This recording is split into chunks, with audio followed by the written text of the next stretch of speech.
Hello বন্ধুরা, তোমাদের সকলের প্রিয় কথা ধারাবাহিকে আসতে চলেছে নতুন একটি আত্মীয়। তো হ্যাঁ বন্ধুরা, কথা মা হতে চলেছে।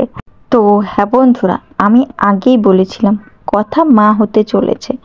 10 মাস পর কথার মেয়েকে দেখানো হবে এই এপিসোডে।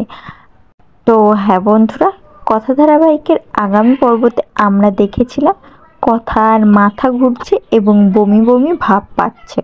এরপর কথা অসুস্থ বোধ করলে বাড়ির সকলে মিলে ডাক্তারকে ডেকে আনে এবং ডাক্তার সবকিছু দেখাশোনা করার পর অগ্নিকে বলল, খুশির খবর, আপনি বাবা হতে চলেছেন। এই শুনে অগ্নি তো আনন্দে আত্মহারা। কথাকে কোনো কাজ করতে দেবে না বলে ঠিক করেছে অগ্নি। তো হ্যাঁ বন্ধুরা, আগামী পর্বে তোমরা এমনটাই দেখতে পাবে। আমরা সকলেই কথা ধারাবাহিকে এপিসোডগুলিতে দেখেছি অনেক বাধা বিপত্তি কাটিয়ে কথা আর অগ্নি এখন সংসার করছে।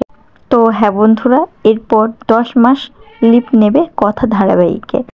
আর 10 মাস পরেই কথা সিরিয়ালে দেখানো হবে কথার মেয়েকে, অর্থাৎ এর পরবর্তী জেনারেশন কথার মেয়েদেরকে নিয়েই সিরিয়ালটি এগিয়ে যাবে।